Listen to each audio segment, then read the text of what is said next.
someone walks into the room and says something cutting. Maybe it's in front of your colleagues. Maybe it's at the dinner table. Maybe it's from someone you trusted. And in that moment, your heart rate climbs. Your jaw tightens. You feel it moving through you like heat.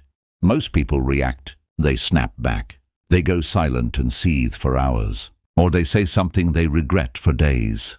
But there is another way. The Stoics, men who navigated betrayal, public humiliation, exile, and war, discovered a response so precise, so psychologically powerful, that it doesn't just protect you in the moment. It transforms you permanently. And today, I'm going to give you that one sentence. But more than the sentence, I'm going to show you why it works, where it comes from, and how to actually use it when someone disrespects you. Stay with me, because what you're about to learn will quietly change the way you move through the world. Before we get to the sentence, we need to understand something the Stoics understood with remarkable clarity. Disrespect in almost every form is not really about you. Think about that.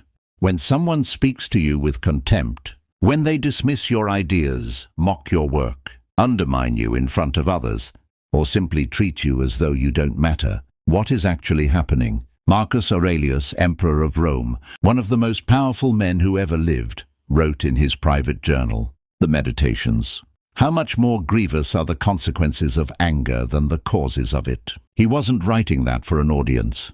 He was writing it for himself. Because Marcus Aurelius was disrespected constantly by senators who undermined him, by advisors who doubted him, by generals who thought they knew better. And yet he kept returning to this question: why does this person behave this way?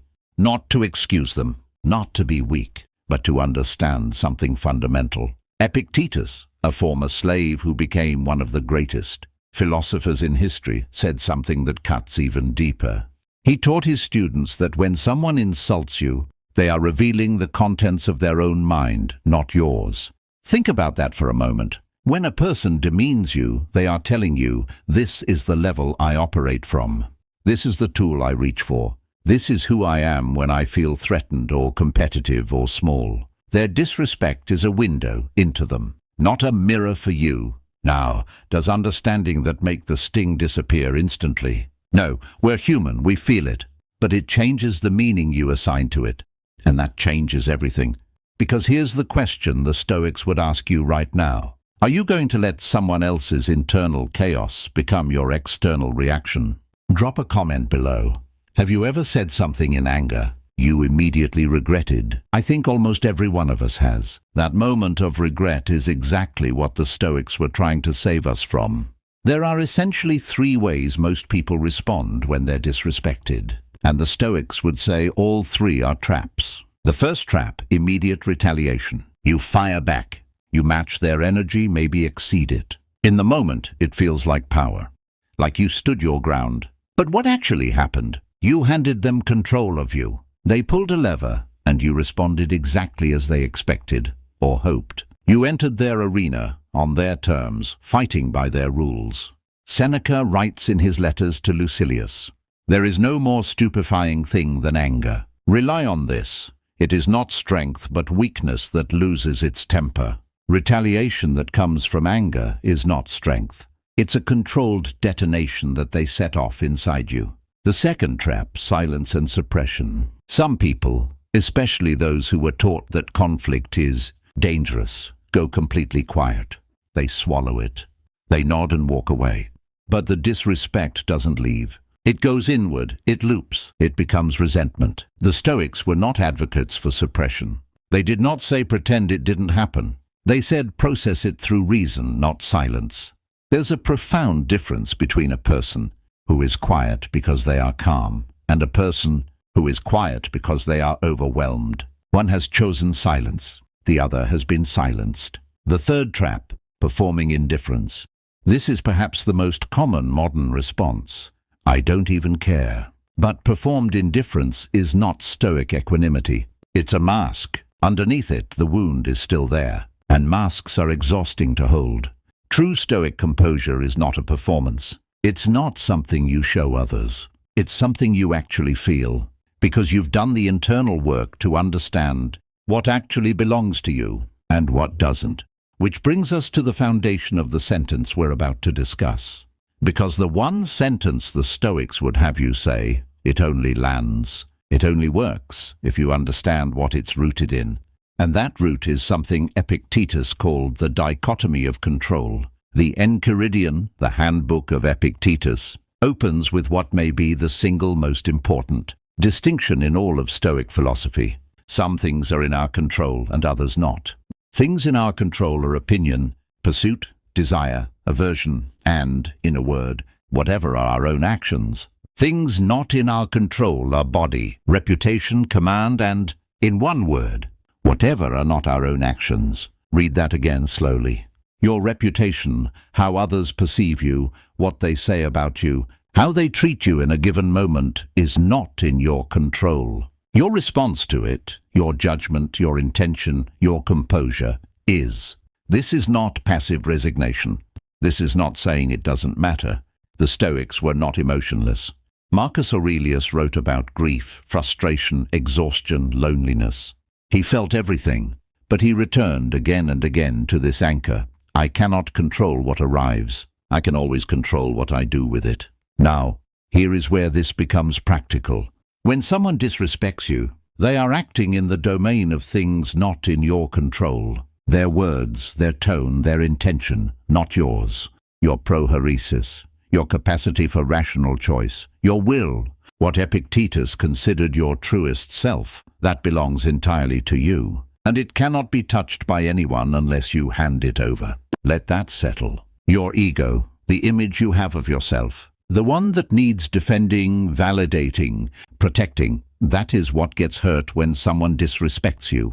But your deeper self, your character, your values, those are untouchable, unless you abandon them in how you respond.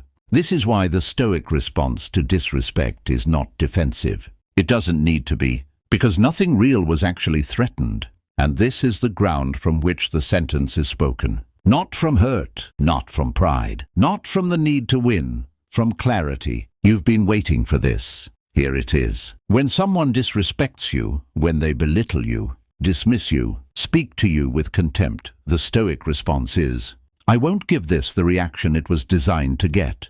Now, I want you to notice something. That sentence can be said aloud, or it can be said silently to yourself. Both uses are powerful. Both are different. Let me break down why this sentence works on every level. Why it works. Layer 1. It names the game. Every act of disrespect is in some way a test. A social gambit. The person disrespecting you, consciously or not, is waiting for a response. They want to see you flinch, escalate, shrink, or snap. By saying, I won't give this the reaction it was designed to get, you are demonstrating to yourself first, and possibly to them, that you see the structure beneath their behavior. You are not naive. You are not wounded. You are observing. This is what Epictetus meant when he told his students, first say to yourself what you would be. Before you speak, know who you are. Know what you're doing. Intention before action. Why it works. Layer 2. It preserves your energy. Anger, as Seneca exhaustively documented, is metabolically and psychologically expensive. It costs you hours of rumination, elevated stress, distorted thinking, damaged relationships. When you say can't internally or aloud, I won't give this the reaction it was designed to get, you are making an active choice to keep your energy. You are refusing to be drained by someone who, in many cases, is not worth the cost. Why it works. Layer 3. It demonstrates a form of respect for yourself. This is perhaps the most profound layer. When you do not react with anger or desperation, you are signaling to yourself, most importantly, that you know your worth does not depend on this person's behavior. You do not need them to treat you well in order to maintain your dignity. That is a level of self-respect that cannot be faked, and it cannot be shaken by someone who never understood their own worth. Marcus Aurelius puts it this way in Meditations. Never esteem anything as of advantage to you that will make you break your word or lose your self-respect. Your self-respect is not something they can take. It is something only you can surrender. Why it works. Layer 4. It opens space for genuine choice. When you pause, even for 2 seconds, before reacting, you are practicing what the Stoics called the pause between stimulus and response. In that pause lives your freedom. In that pause you can choose. Do I address this directly and calmly? Do I let it go entirely? Do I remove myself from this person or situation? Each of those choices can be made from dignity. None of them require reacting from hurt. Now let's be real for a moment. Knowing a philosophical principle and living it, when your heart is pounding and someone is publicly embarrassing you, those are 2 very different things. So how do you actually use this? Step 1. Train the pause before you need it. The Stoics practiced what's called premeditatio malorum, the premeditation of adversity. They didn't wait for hard moments to practice composure. They rehearsed it. In your normal life, when the stakes are low, practice returning to your breath before you speak. Practice naming what you're feeling before you act on it. Practice saying to yourself, is this in my control? What is actually mine to respond to here? When you've done that 100 times in small moments, it becomes available in the big ones. Step 2. Separate the message from the delivery. Sometimes disrespect carries real information, genuine criticism, a legitimate grievance, something worth hearing. The Stoics were not advocates for dismissing all feedback. Marcus Aurelius wrote, "If someone is able to show me that what I think or do is not right, I will happily change." So ask yourself, once the heat has passed, is there anything worth taking from this? If yes, extract it. If no, release it. The delivery was wrong, but don't let a bad delivery make you miss something true. Step 3. Address it if necessary, from calm, not from hurt. There are moments when disrespect should be named, relationships that matter, patterns that will continue if unchallenged, boundaries that need to be set. The Stoic way is not silence in all cases. It is deliberate, considered speech. After the pause, after the composure, you can say, simply and clearly, "That's not how I expect to be spoken to." When you're ready to have a real conversation, I'm here. No drama, no escalation. Just clarity. This is what makes it powerful. Because the person expects either a fight or submission. They don't expect calm certainty. And calm certainty is genuinely unsettling to someone who was counting on your reaction. Step 4. Return to yourself afterward. After the encounter, whether you spoke or stayed silent, take a moment. The Stoics recommended evening reflection, a review of the day's encounters, not with judgment but with observation. Ask yourself, did I act in accordance with my values? Did I preserve my dignity without diminishing theirs? Did I respond or did I react? This is how character is built, not in a single dramatic moment, in the quiet review of 1,000 small ones. Here is what the Stoics knew, and what most modern conversations about handling disrespect completely miss. The goal was never just to handle a difficult moment. The goal was to use every difficult moment as material for transformation. Epictetus taught his students something radical. He said, "The person who insults you is your teacher, not because they're right, not because what they did was acceptable, but because they handed you an opportunity to practice the only thing that will ever truly belong to you, your response." Every time you choose composure over chaos, you are not just managing a situation, you are becoming someone different, someone less reactive, someone less dependent on others' behavior for their sense of self, someone freer. This is what the Stoics meant by virtue, not moral performance for others to see, but the slow, real, interior work of becoming someone who cannot be easily moved off their center. Marcus Aurelius came back to this theme endlessly in the Meditations. You have power over your mind, not outside events. Realize this, and you will find strength. Not comfort, strength, because true strength is not the absence of pain. It is not the absence of being hurt. It is the capacity to be hurt and still choose who you want to be. The person who disrespected you, whether they meant to or not, has given you a moment of genuine practice, a moment to choose your character consciously, instead of having it chosen for you by your impulses. And over time, with practice, with honest reflection, with the daily work the Stoics called ascesis, that choosing becomes less effortful. It becomes who you are. We started this video with a moment you've probably lived, Someone said something that stung, and in that split second you had to decide what to do with it.